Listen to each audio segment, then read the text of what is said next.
It is 6 p.m. on Tuesday, and you know what that means. It is time for the BeerPad.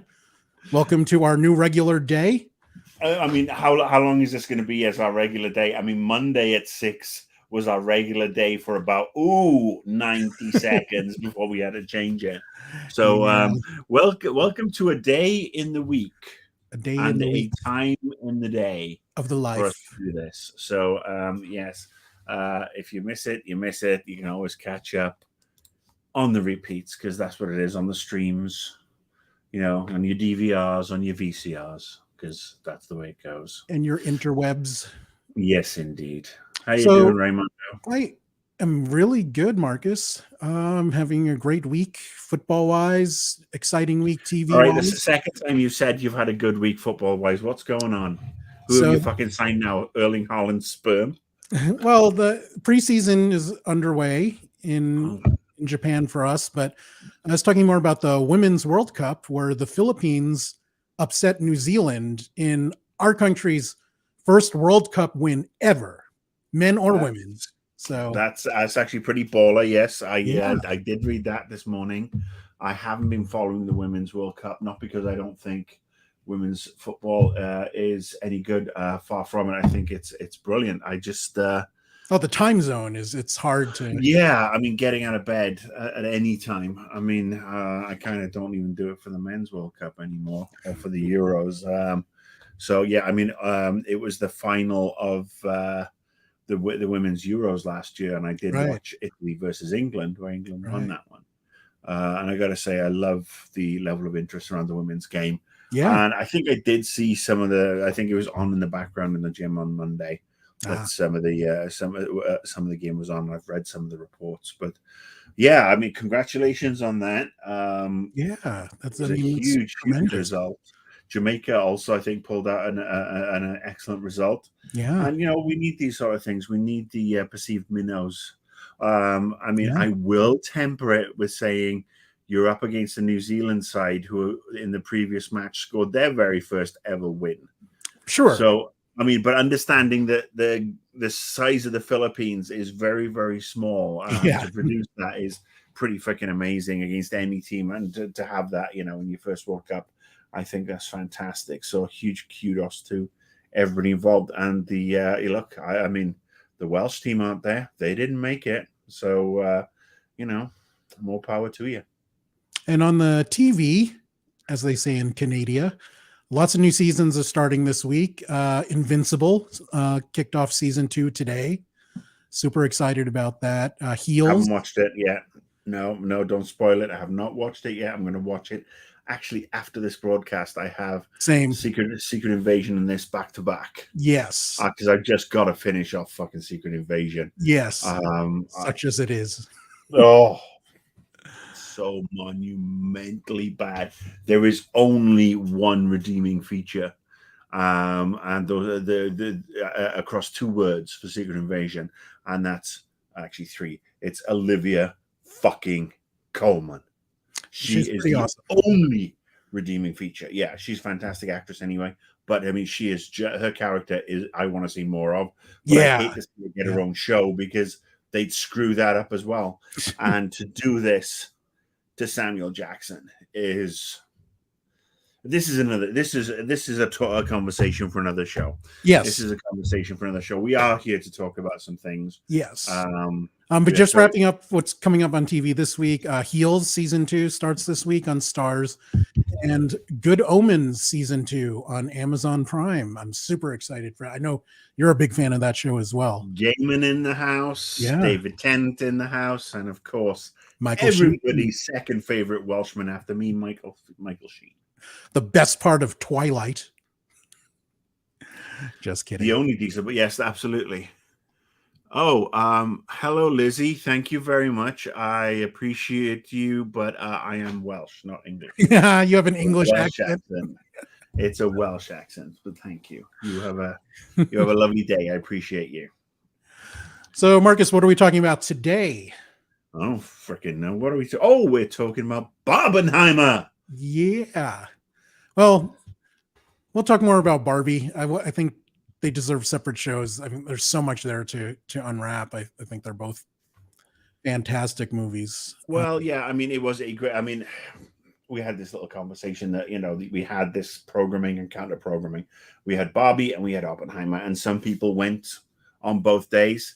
I'll both see both films in one day. Some went on separate days. Me and the good lady, we went on last Friday. We saw Barbie first, and then we had 15 minutes to pee and refill the soda. And we didn't refill the soda by peeing into the cup or anything, but we did that. And then we went into the IMAX screening of Oppenheimer, which is the only way to see it. Right. I have to say, Christopher Nolan's always, Oppenheimer, IMAX, blah, blah, blah. He's so right. I mean, this was just amazing to see it on that huge screen. And yeah, I felt really good being back in a huge theater like that, because honestly, since the pandemic ended, we've been going to smaller cinemas, and it's not quite had the same feel, as it were.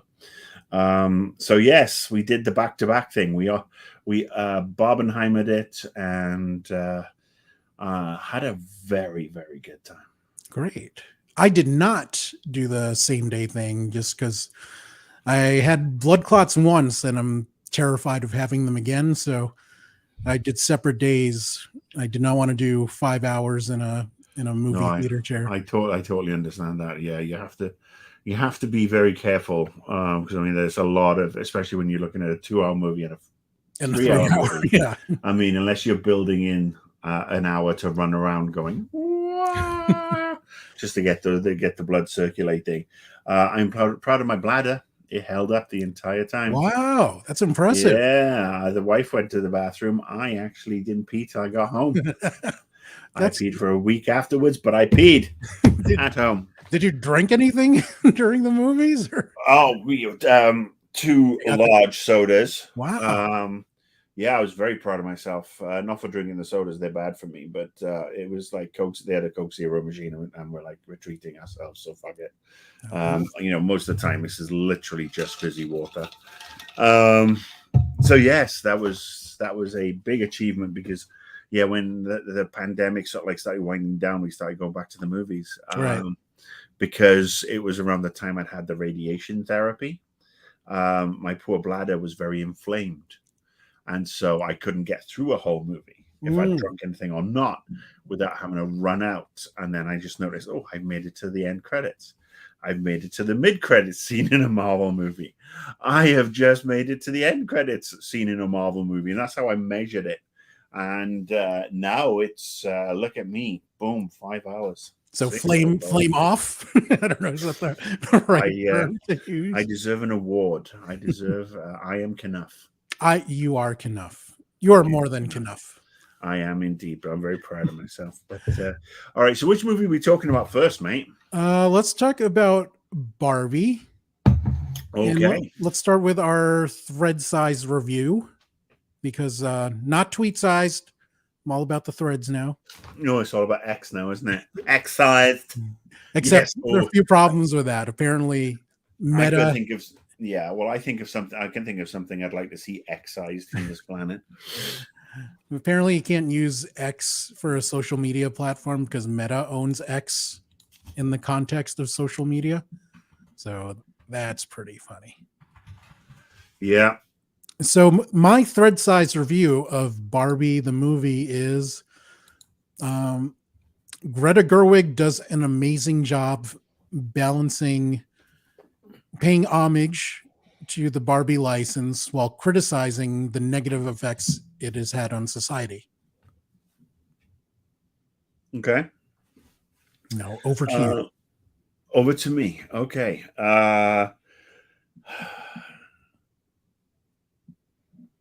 I think I'm going to go slightly more in depth and more cerebral than you have, and say I fucking loved it. That's great. I did. I fucking loved it. I thought it was smart. I thought it was. I mean, stayed away from spoilers anyway, and reviews. And I just thought that it just executed so well. It was entertaining. I didn't know what the plot was, other than it was about a Barbie doll. that goes to Barbie World. Goes from Barbie World to the. I'd seen the trailer, but it's funny when we first saw that first trailer. My wife turned to me and said, "Yeah, I don't want to go see that." And then by the time it came around, it's like, "Oh, we got to go see this," and we both had such a good time. So now, go on. Yeah, continuing on that positive note, what impressed you most about Barbie? The cast, the writing, the story itself. Yeah. Not perfect. A little. I mean, for a 2-hour movie, it did drag a little. I think it could have had interesting. Just like a few minutes here and there could have been sort of like ab crunched up a little. But yeah, I love the cameos. A lot of the beats were really, really good. I think the weakest part of the movie, in fact, was Will Ferrell. I don't think Will Ferrell needed to be in it. Well, let's stick on the positive. No, I mean that's just and that's the only criticism I have. Okay. Yeah, I really loved it, and we should talk about all the cameos. We should talk about all the Kens, all the Barbies. Absolutely, let's talk. I mean, there was so much good stuff. Yeah, it's like AM PM, but Barbie, there's so much good stuff. Like as I mentioned, I was really impressed with how Greta Gerwig balanced everything, and it's not just the paying homage to Mattel while skewering what Mattel has done to society with Barbie, but also things how she managed small roles that could have gotten overbearing. I thought she gave us enough Will Ferrell. Sometimes his small roles can be too much and take away from the movie. I thought she did a great job with Michael Cera's character, Alan, who I thought he was hilarious. And there was great. Just enough of him that it was fantastic. But I think too much of that could have spoiled the effectiveness of that character. So I'm a big fan of her as a writer and a director. As an actor, I'm still getting over Arthur. So, and I know she's done other stuff that she's been really, really good in, but Arthur still scarred me. I get where you're coming from, and I can't disagree. I think, like I said, the story was very well put together. The way it kind of took you one direction, then flipped everything. Did not see it going that way, and it kind of worked. It was perhaps a little not jarring, but to make so much of it about not Barbie. And are we doing spoilers or not? Yeah. All right. Spoilers. 3, 2, 1.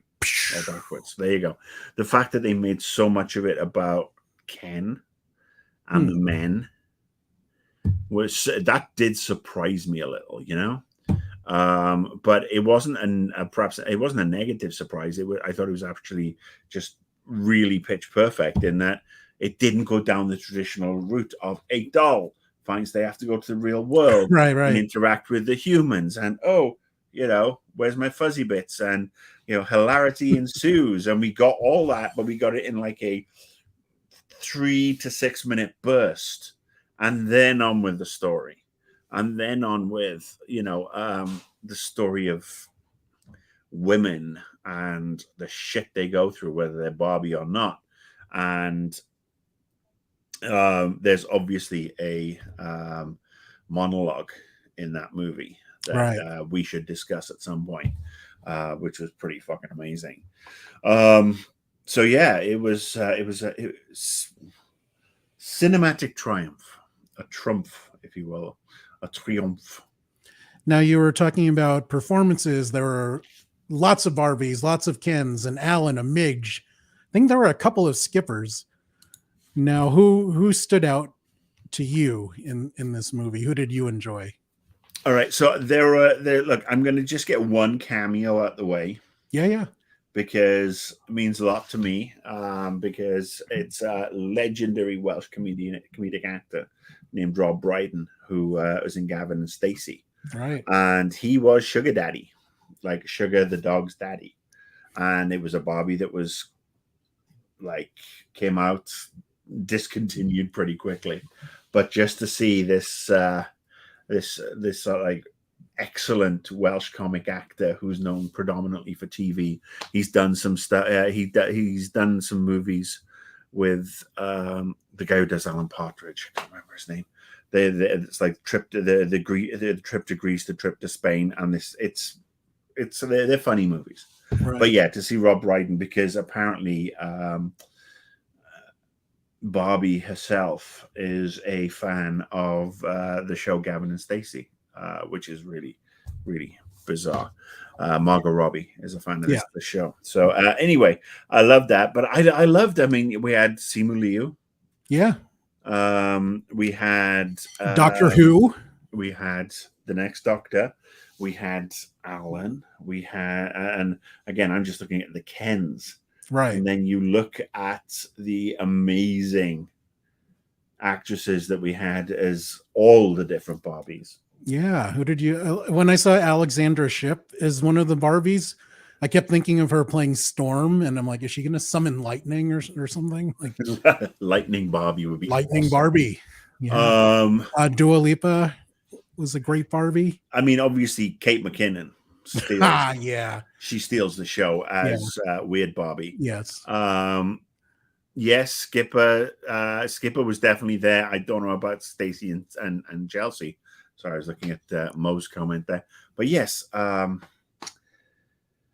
I thought that the cast was on the whole absolutely excellent. America Ferrera and whoever played her daughter, you know, I'm not very good with these names nowadays, but I thought she was fantastic. They both were. I mean, kind of weirded me out. I'm like, Ugly Betty's a mom now. Like she's playing mom roles. I never watched Ugly Betty. That's the thing. I've never watched Ugly Betty or. What was the other one that she did? Superstore, I think she's in. She had a small role in Lords of Dogtown. I don't know if you watched that. Never watched that skateboarding movie. So really, I think it's my first exposure to her, but I thought she was great. Yeah. But I mean, yeah, I have very little to say that's negative about this, unlike the conservative right. We are getting to those points too, but you did mention some of the pacing, some of the movements dragged for you. Where did the movie drag for you? So we had that excellent montage of them, of Barbie and Ken going from Barbie Land to the real world. Right. They're on the snowcat and the boat and the rocket ship and the bike, and I think it was great. And then we saw Barbie coming back on the same thing, but in reverse. Right. After seeing Ken do it. And then we saw the Will Ferrell character and his executives do it again. I didn't need to see that 4 times. That to me just felt a little bit too much, you know, ramming home the gag of, oh, look at these guys, they're doing this. Isn't that funny? Could have done without that.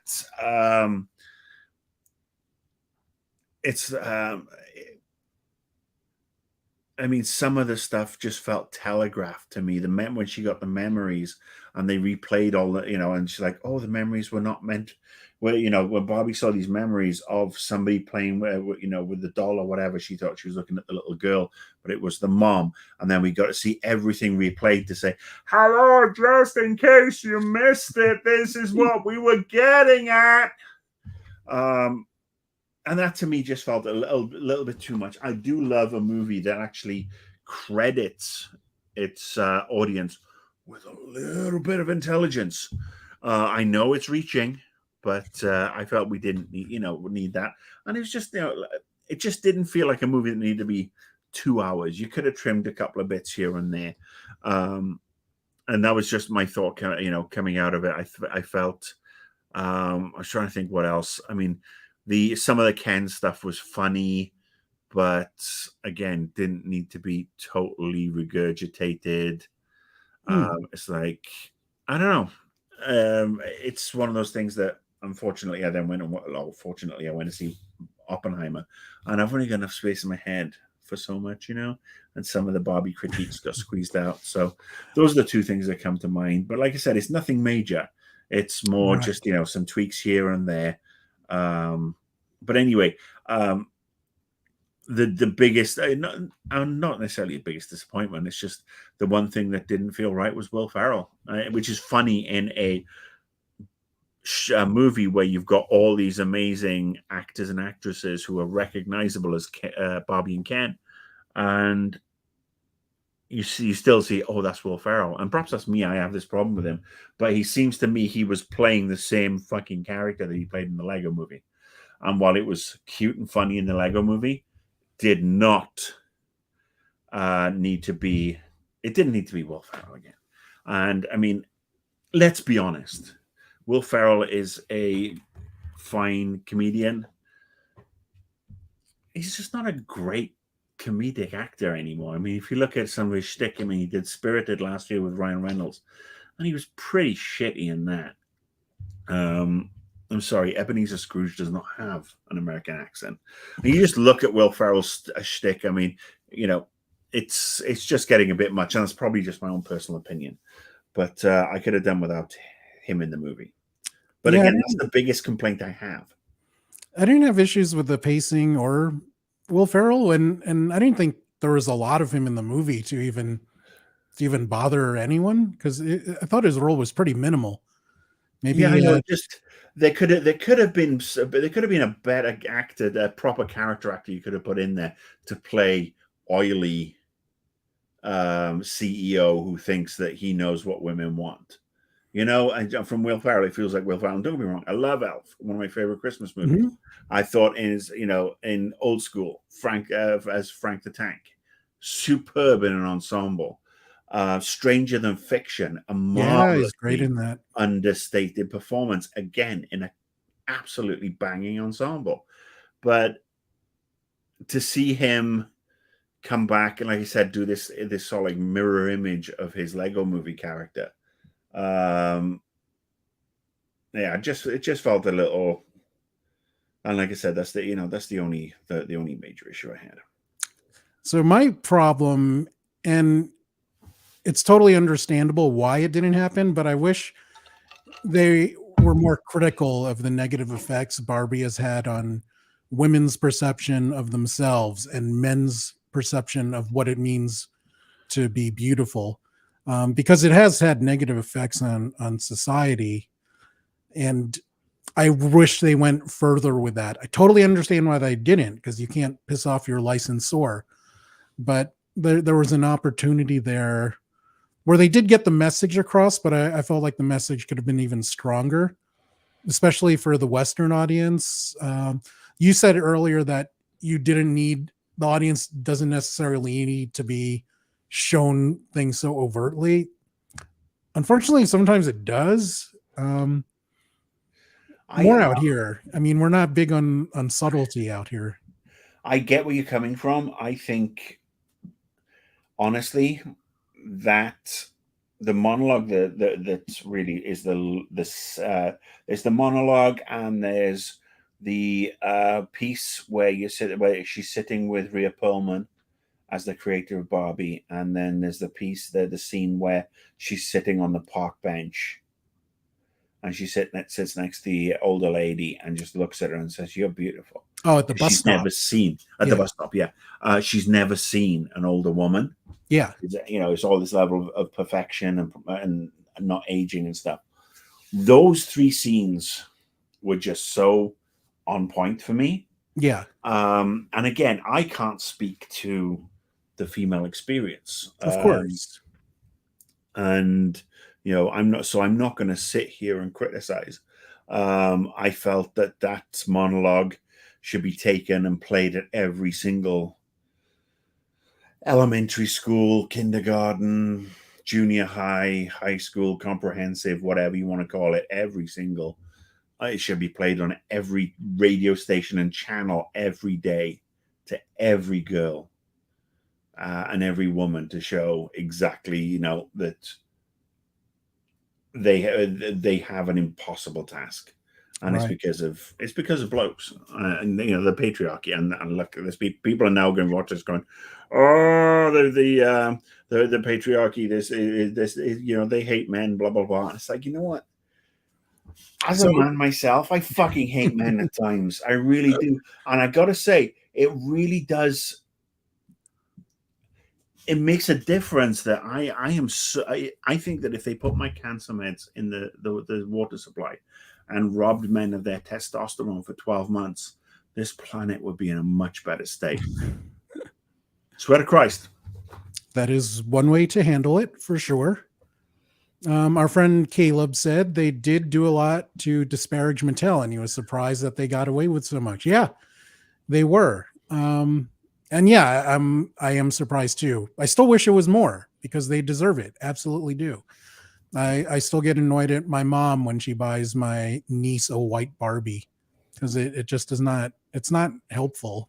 Yeah, I mean, look, Barbie's not the savior here. Barbie is not the good guy in this in any way, shape, or form. And they take some licks, and there is, as you said, only so many licks you can deliver in a licensed product.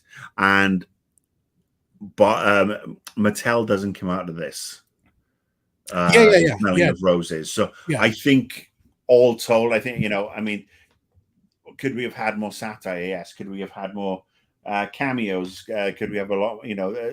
We could. There's a lot of things that could have been in there, but I just think that what they did was very good of what For sure. they got in and got away with. And I know Mattel are probably saying, "Oh, aren't we good sports? Everybody love us." It's like, fuck you, you deserve every single kick. And yes, you do deserve a bunch of more kicks. But that's the beautiful thing about the media, is that they are coming out and giving Mattel the rest of the kicks. It's like, Barbie did this, and we can talk about this. I mean, there's only so much. I mean, it's like, here's the Batman movie, and Batman's a absolute psycho vigilante. I mean, who needs to be locked up? They're not going to piss on their own French fries and say it's vinegar. Sure. You had mentioned the bus stop scene. I was reading an interview with Greta Gerwig, and she said that to her, that was the most important scene in the movie. And they actually wanted her to take it out, but she was very adamant about having that scene in and having that scene serve as the soul of the movie, because to her, that was the essence of the story she was trying to tell with Barbie. And yeah, I loved that scene so much because it was a beautiful beat. It was warm. And then you could see the light going off in Barbie's head. Yes, above Barbie's head, and the other lady in that park bench scene at the bus stop is actually a legendary costumer in Hollywood. Yeah. So yeah, it totally worked. I mean, I didn't walk out of there feeling ashamed for being a man, but I walked out of there having enjoyed this and being reinforced that the shit that men do, it's fucked up. A lot of men need to get their fucking heads out of their assholes and stop, behaving in a certain way. For sure. We need to evolve. And some of us want to bring it back the other direction. It's kind of crazy. We will talk more about that in a little bit. But I do want to say, you had mentioned Shauna's reaction when she saw the first trailer. And a lot of people in the theater that I went to, a lot of our common friends on social media, were surprised at what Barbie was. They were expecting more of a standard straight up comedy instead of a satire parody thing. That surprised me. I mean, from the director of Little Women and Lady Bird I was never expecting a straight comedy. Maybe is Greta Gerwig not famous enough as a director? Was the marketing leading people to believe that was a straight comedy? I think it's more a case of people not willing to believe that something like this could be used as satire. That again, the license and Mattel would say it would allow it perhaps as much as they did.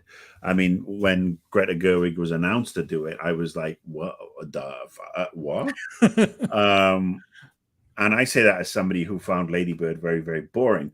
But then Lady Bird was not meant for me, and I fully accept that. And it's not my cup of tea at all. And let's face it, how many versions of Little Women have there been that I've probably already seen? I just didn't need to see another one. But she's no doubt a superb writer, For sure. and obviously an excellent director, because Yeah. the story that she put out there,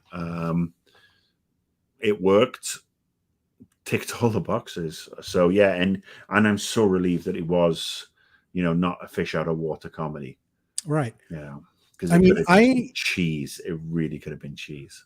I knew that Margot Robbie was doing a Barbie movie, but I was not interested in it until Greta Gerwig was attached. And then all of a sudden I'm like, oh, this could be interesting. And lo and behold, it was. And I was very happy. I was into it with regards to Margot Robbie, because yes, she's a striking woman. Let's not get that wrong. But she's also kind of fearless. Yeah. I don't think this is something an American actress could really have taken on. No offense to American actresses, but you've got to have a different sort of mindset. And she is somebody who came from this Australian soap called Neighbours.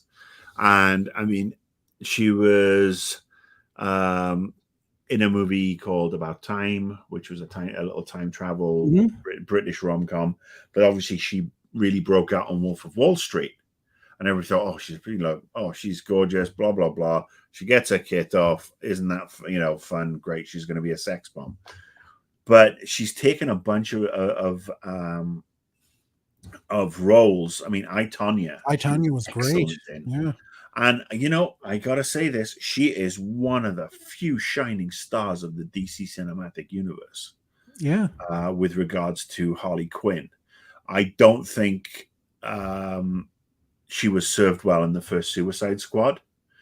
I think the Harley Quinn movie was actually one that got better with repeat watchings. And I think she's excellent in that. And again, she's superb in the second Suicide Squad as this Harley Quinn character. She embodies it. She owns it. So much so that I'm just so not in the mood to watch Lady Gaga's impersonation of it or interpretation of it in Joker, A Pile of Shit Part 2. Simply because I just don't want to. I don't need to see that. We've got our Harley Quinn, and the only other Harley Quinn that rivals it is the Kaylee Cuoco one in the animated series, in my opinion. But what do I know? Excellent series if you have not watched. Very, very clever, very smart. Fantastic series. But yeah, I knew that as she's producing it, she is not going to do a generic comedy. So before, so when she was attached, it's like, okay, this is now interesting. Yes, she's got the looks, but she can do the accent, the American accent, and she can, she's a great actress who doesn't perhaps get the kudos she deserves. And then when Greta Gerwig was attached, and Noah Baumbach, who's Greta Gerwig's partner, to write it, I was like, okay, this is going to be either really interesting or super. It's almost going to be like the Paul Thomas Anderson version of, there's the SNL skit where they have the Paul Thomas Anderson murder trailer, and it's like the coterie of the Midnight Intruders. And it's like, okay, this is going to be really, really weird, but turned out to be such a, so well written. So, for your sake, I'm glad it wasn't the Wes Anderson one, because I know that's not. That's the Wes Anderson, not Paul Thomas Anderson. There is a pastiche of a Wes Anderson. Shauna loves the Wes Anderson stuff. She does. I do too. But there is a SNL parody with God, they got a bunch of actors anyway, and it's a parody trailer of the Wes Anderson movies, but if he did a slasher like The Purge. So you should Google it. It's called The Coterie of the Midnight Intruders, I think it is. But yeah, it's really, really funny. That's and way funnier than anything Wes Anderson's ever produced, in my opinion. Sean has started watching Asteroid City as we speak. Right. Paul Thomas Anderson is totally different. Yes, Boogie director, Nights, of course. And I am just, old and senile. I get shit wrong. You had used the word fearless to describe Margot's performance, and I think that applies to Ryan Gosling as well. I thought he was fantastic as Ken. He wasn't afraid to be vulnerable and make fun of himself or make fun of the situation he was in, while doing a very skillful job at portraying how vulnerable and at different times how stupid he can be as Ken. And I thought a lot of people are thinking he's going to get an Oscar nomination. No, he's brilliant. He's Yeah. brilliant. You are not wrong. I'm sorry, I had to walk away. Yeah. Somebody was scratching at the door. Spike is decided he wants to come and hang out, so he is going to hang out. Just go to relax, buddy. Go to sleep. Yeah, I mean, I do find it ironic that a female-led movie, female-directed movie, female co-written movie about a female toy has the meatiest part given to a guy, and it just goes to show how talented Ryan Gosling is. Yeah, and again, he's just a great actor, and he seems like a very nice person, as does Margot Robbie. But yeah, he does steal the show at points as Ken, and it's such a case of role reversal. Yeah, for sure. That it's a really interesting twist, and I think that's where perhaps a lot of people are complaining, where, oh, you've written this meaty part, you've written this big part for Ken, and he gets all the interesting lines and the character development and so on and so forth, and that he needs to be a Ken who is free of Barbie.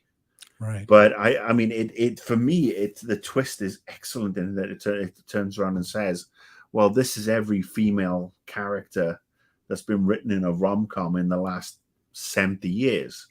It's, she needs the man to justify herself. She needs the man to validate her. And then she has the realization, I don't need a man to validate me. So it's this beautiful role reversal, in my opinion.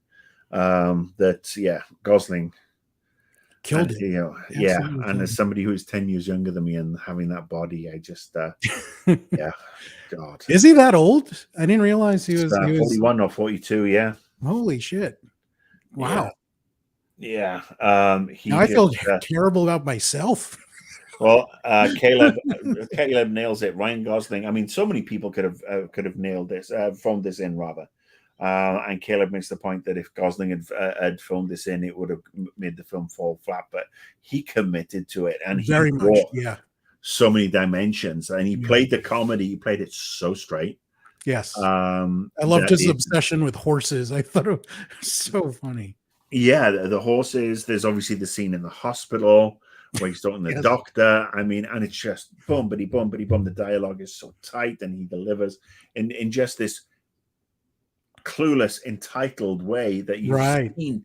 You just see exactly what happens, where he's moved from a world where it's women who are controlling it then in the Barbies to, oh, so this is what we can do, but when we do it, it's fucked up.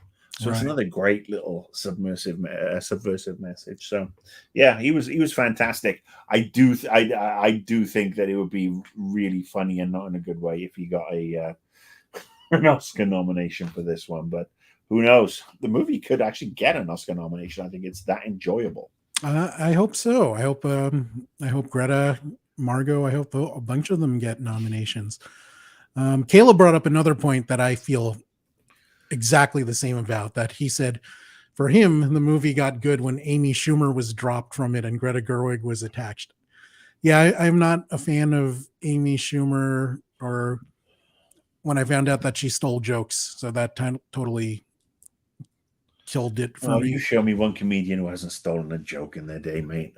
Everybody does it. And look, I actually like Amy Schumer, and I'm glad she dropped out, because the way it would have gone a decade ago when she was attached to do it post Trainwreck, when she was like super hot, as in, everybody wanted to work with her. She had the buzz.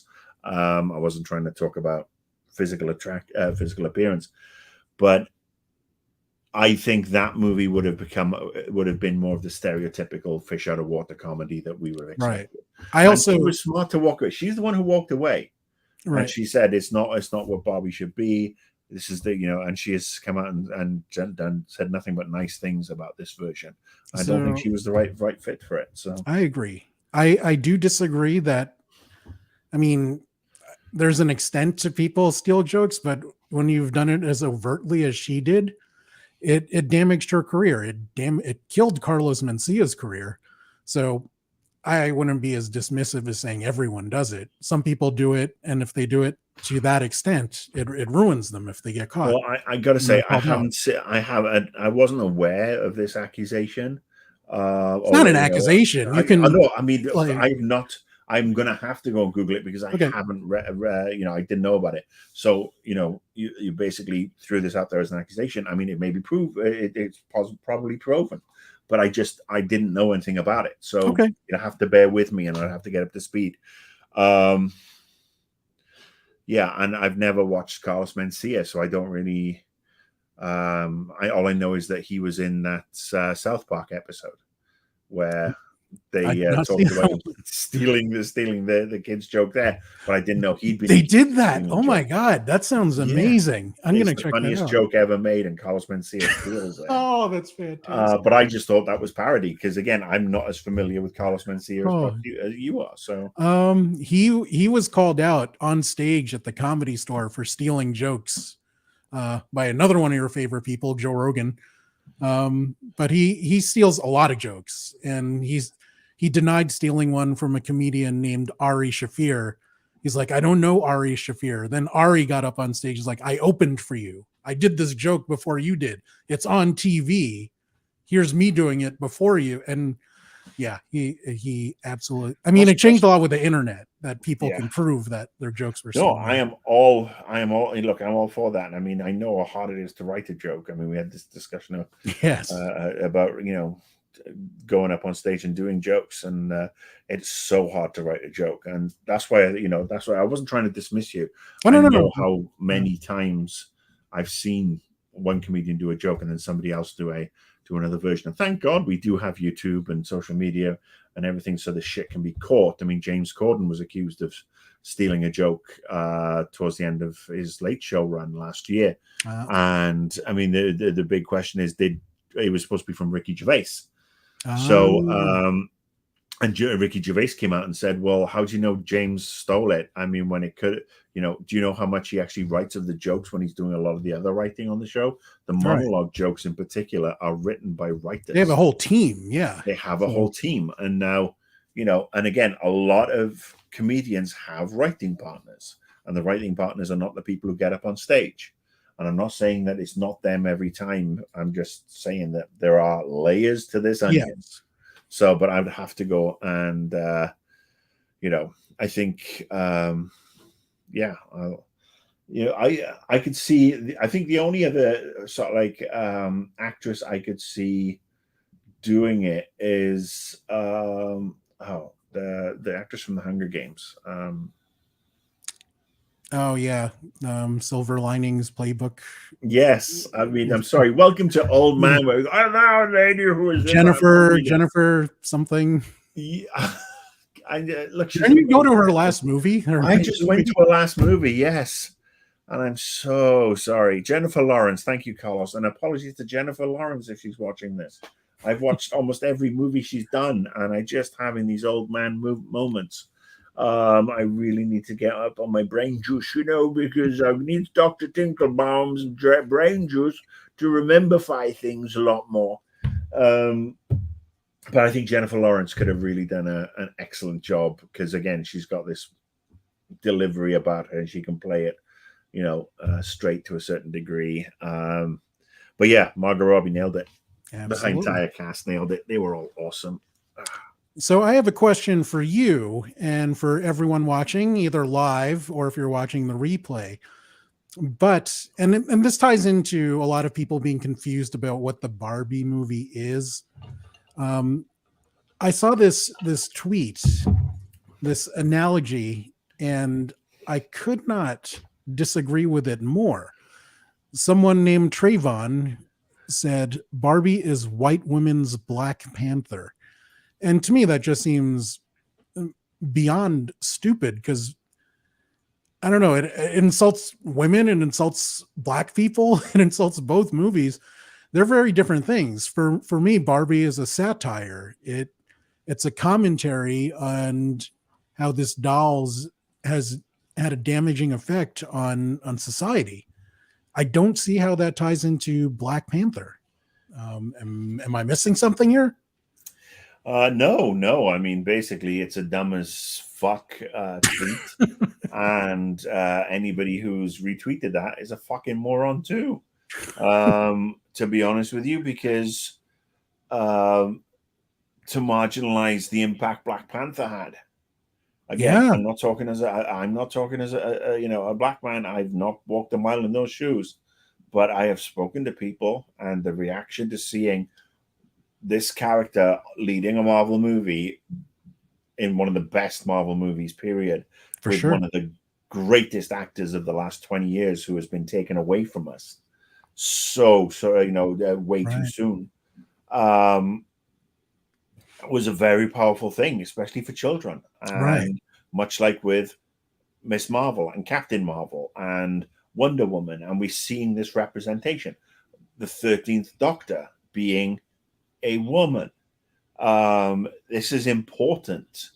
And to trivialize it down to, and maybe we're overthinking it. Maybe we're just thinking, oh, this Trayvon guy decided to have a cheap laugh and and we move on. But, that's just the way it is. These things get retweeted, and then it's, we end up talking about it. What I'd rather do is say, fuck Trayvon and his stupid observations. And let's just carry on talking about, talking about the interesting shit about this movie, because people should go see it, because they'll be really, really entertained. And who knows, they might fucking learn something.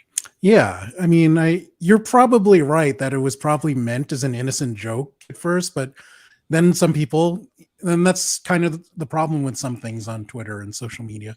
Oh, is that some people take it social media, everything about social media. We have become so dumb as a species since on social media. Social media's peaked, usefulness peaked around 2015. Since then, it's been fucking downhill across the board. Yeah. Let's move on to something else. Let's not give this one any more oxygen. Yeah, and I kind of feel bad even bringing up the next point, but I think it's something that should be addressed. I mean, Barbie is now part of America's culture wars. People are bringing it up.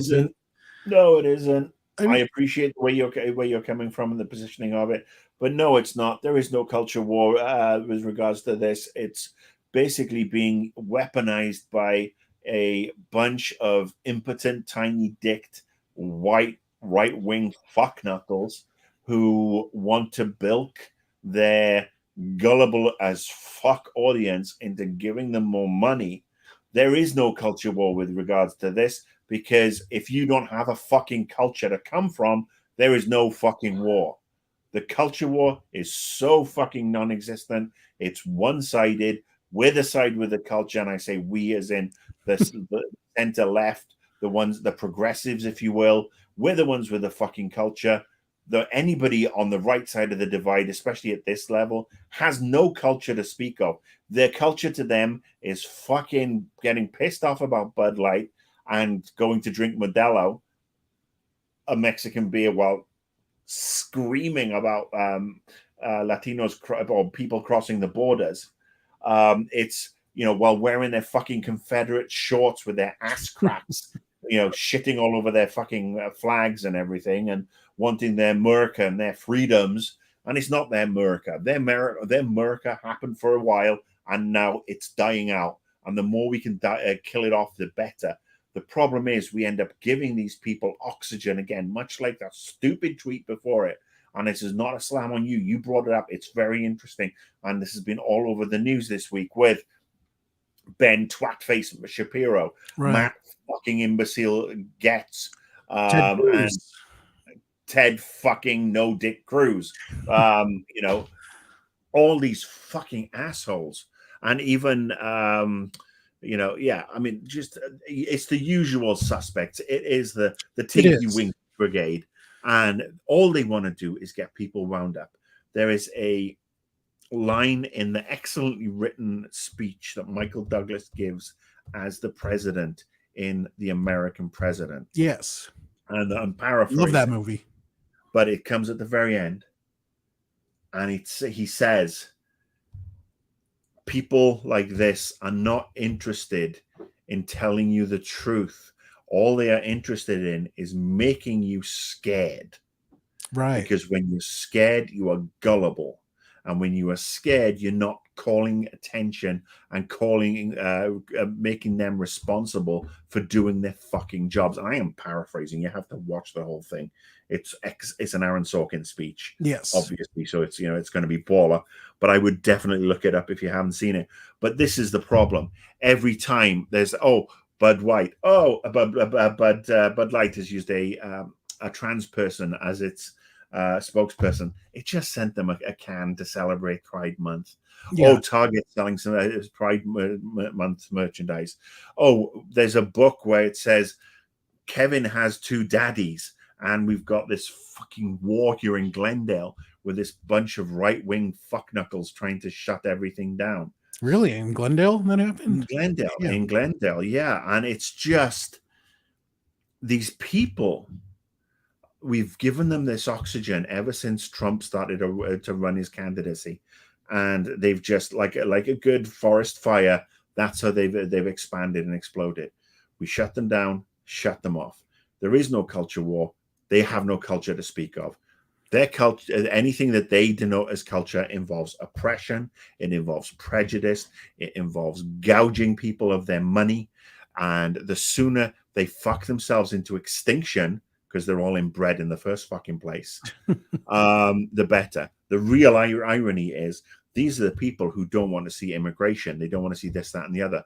And honestly, they should all fuck off back to where they come from, because where they come from is Italy. They come from Germany. They come from England. They come from Armenia. They come from so many other countries. And they should all fuck off back to those countries if they feel that this country is not the country that it should be, because this country is supposed to be about people being who they want to be, not hurting other people, just being good shits. That's what the great thing about America is. Sure, but it's a great concept. I mean, for me, I think the problem is that we have actual real problems like the environment, homeless people, there's inflation, there's so many things that are wrong that affects how people actually live. And then these people bring up who's on the Bud Light can or how this movie is affecting my masculinity. Dude, it's all about bilking people out of money. It's all about clout. It's Kid Rock, the talentless, hep-ridden fucking crab monster. Oh, look at me. I got myself an AR-15 and I'm going to go shoot some Bud Light. That he bought. What's the point if he bought it already? I'm like, instead I'm going to have some of that there Modelo. Yeah. I mean, it's like, fuck off, dude. You are not a spokesperson for a generation. Ted fucking Nugent. He's another one. He's Marjorie Taylor Greene, Lauren Boebert. I mean, there is this slew of pond scum that just exists to appear on Fox News and its other derivative channels, just to open their mouths and say, because they know they're going to get the people wound up, and the people who don't like what they're saying are going to be rah, rah, rah, rah, rah, rah, rah. And the people who do like what they're saying are going, here, have my money. Praise Jeebus. Because at the end of the day, we shut them up and shut them off. Like anything else without oxygen, they wither and die. But they're not yet. Well, hopefully at some point. I hope so. At some point. Because I would like to focus on real problems. Like we are literally poisoning our air and water. We're baking right now. Yeah, we're baking right now. You're baking. Yeah. There's a new report has been released to say that the Gulf Stream could potentially collapse in the next 5 years, which would be catastrophic. What does that even mean? The Gulf Stream collapses, we're talking about the East Coast. I mean, the movie The Day After Tomorrow. I mean, we're talking about seawater rising and drowning half of the East Coast. We are talking about flash freezing in Europe. we're talking about droughts in south of the equator and food poverty of a greater nature than ever before happening. But let's talk about this. Let's say how this movie's killing people. I think this movie is a positive thing. I don't want to see what the problem is. There's a great this is a conversation for another time. Let's get, because we have just devoted too much time for these assholes. And sure, let's move on. Let's go because we also have another movie to talk about. We do not, because we're going to run out of time. Caleb said, "It's not a coincidence that America Ferrera, women of color, had to guide Margot Robbie, white woman, to see the patriarchy for what it is, which is what non-white women have been doing for decades." I think that point was being missed by a majority of the white female audience. I am not going to turn around as a white man and tell about. I don't know, but I'm sorry, we cannot. I think it could have been a very smart. I mean, let's face it, America Ferrera was writing, saying the lines that were written by a white woman and a white partner, a white man, male partner. So, she wasn't improvising here. And again, she delivered it so well. I don't want to take anything away from her. So the choice was made by Greta Gerwig on who got to say that and who was cast in that role. And I'm not going down the route of putting myself in the shoes of anybody in this one. Like I said, to go back to the top of the hour, fucking love the movie. Yeah. So one more question for you, Marcus. Yeah. And it is about this gentleman here. Kingsley Ben Daredevil. I thought he was great as like sycophant Ken or kiss your ass Ken. I thought he was fantastic. Thought he was milquetoast Ken. But I just liked how he was innocently kissing Ryan Gosling Ken's ass and like looking up to him and kind of enabling him the whole time. Well, he wanted to beach him off. Yes. You guys beach each other off. But I thought he was so good in this role. And I think he's so bad in Secret Invasion that I'm like, is this the same actor? Like, what's going on? I don't think he's bad in Secret Invasion. I think Secret Invasion is just a bucket of bad, period. Ooh. And he is also, he plays Bob Marley in the Bob Marley biopic next year. And the trailer for that looks great. He is a great young actor. I say young, anybody under the age of 40 is young to me. Just bad material that he has. I think it's very bad material. I actually saw some tweets today that I actually agreed with, where somebody said that Secret Invasion should have been an Avengers level movie series, and I agree on that one, because I would rather have seen that than Kang and the Multiverse of Masturbation, because the multiversal shit is just getting too much, and this time stream stuff is just not working. And to see Secret Invasion played out across 2 Avengers movies and maybe a couple of other movies would have been great. This is another epic fail from Marvel, but Kingsley Ben-Adir, excellent actor, and everybody seemed to be just having so much fun on this movie. And that is a great thing. Can we just have some fucking fun for once?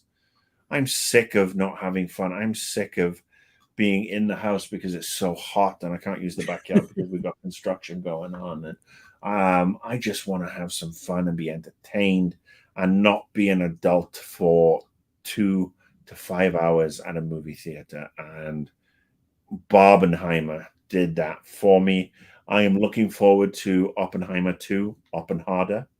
I am looking forward to, hopefully that, they don't have to do a sequel to Barbie, to be honest with you. They could do one and done, and I'd be like so cool with that, because not everything needs to be a franchise. It could be a shining cinematic moment. And it sucks that we're not going to talk about Oppenheimer, because we did talk for so long about Barbie, but we should talk about Oppenheimer at some point. Yeah, we can revisit that.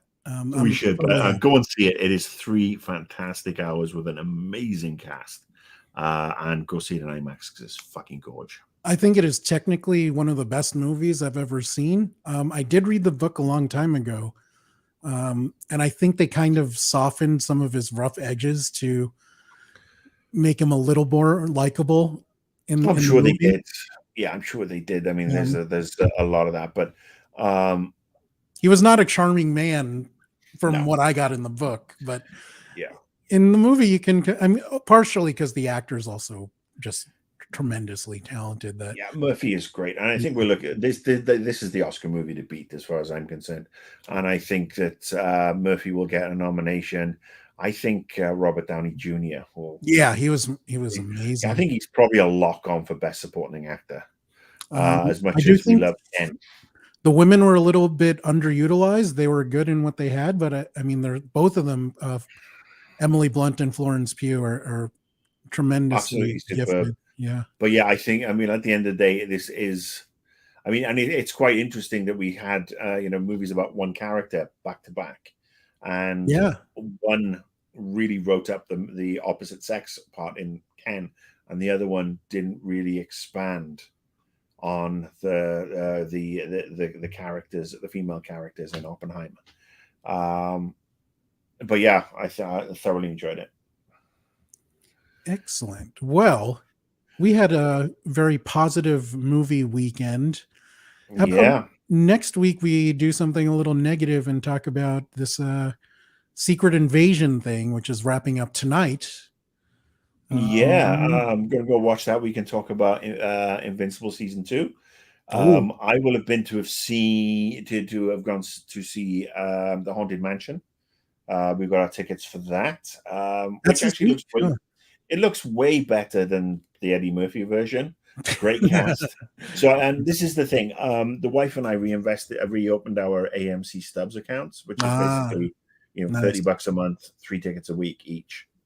And yeah, it's paid for itself already with regards to what we saw last week. And so we have tickets for the Meg 2, The Trench. I'll be going to see Blue Beetle.